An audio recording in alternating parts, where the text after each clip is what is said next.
This scripture we just read talks about a man who was in a very bad condition for 38 years. 38.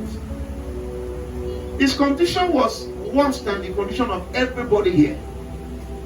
But he stayed in that condition up to 38 years.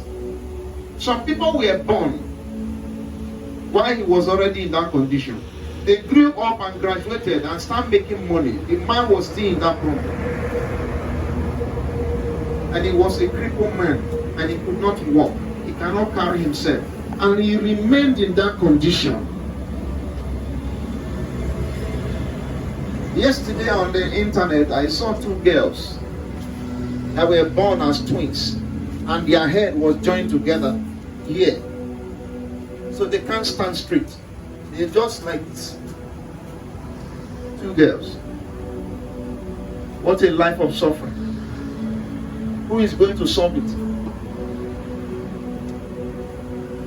There are some that physicians can carry out surgical operations and separate. This one is together. And then you will see it and you say you are suffering. You will change your mind that you are not suffering. You that have 2 legs and 2 hands and your eyes are complete and you are going to walk to hustle even though you are not making much money yet. You say you are suffering. You will see people that are suffering, you will change your mind. When you get to emergency wards in the hospitals, you will change your mind. The Bible gave us an account of a rich man who saw himself in hell. And he said they should use finger to put in water. Let 1 drop touch his tongue. 1 drop of water from the finger that he should touch his tongue. And he could not get it. And he wished that he's still on earth so that he could believe the gospel. But it was late. And he wanted, let them take message to my brothers, because the type of life I lived is the life they are living, so that they will know that the gospel is true, so they can believe and not come here. And they said, there are people on earth preaching. If they don't believe those ones, even if somebody comes from the dead, they will not believe also. So there's no need to send anybody from the dead. Let them hear those who are preaching on earth. And that was a suffering that is everlasting. But when somebody is suffering the suffering of process, that one is not suffering.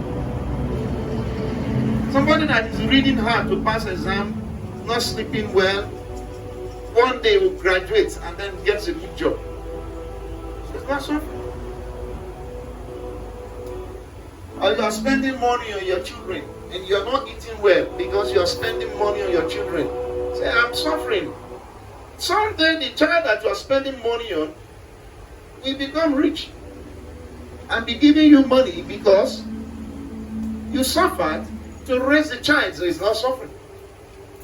That one is not suffering.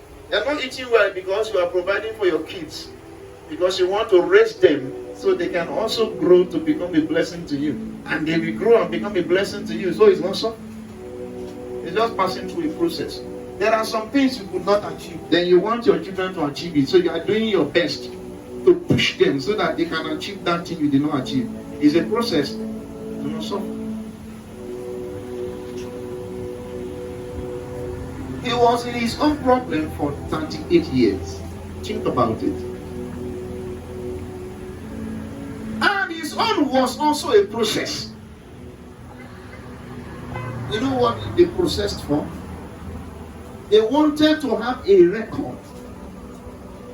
They wanted to have a testimony that there was somebody who suffered being lame for 38 years. And then Jesus came and delivered him. That was what they were processing in the word of the Spirit. That this man, this is the record he's going to create on earth. That he will be in a state that, it will be tough on him for 38 years. Then Jesus will come and glorify himself by raising him out of that state, that the world may know that Jesus is the one who saves, and that the world may know that indeed he has power to do all things. That was the process. And maybe as I'm telling you now about this crippled man, many people are still talking about him now in many other churches around the world, because that was the purpose of that happening that happened. But your own process is not as tough as that man's own. But you say that you are suffering. Maybe your husband is not treating you well.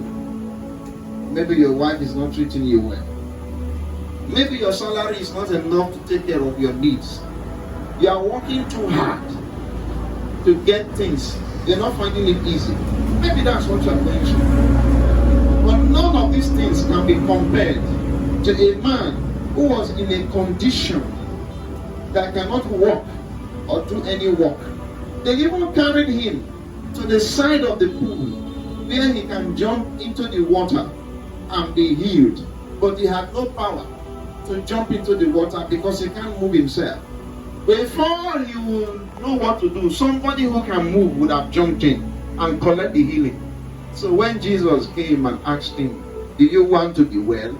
he said, "I don't have anyone to put me in the water when the water is moved by the angel. I don't have anyone to help me."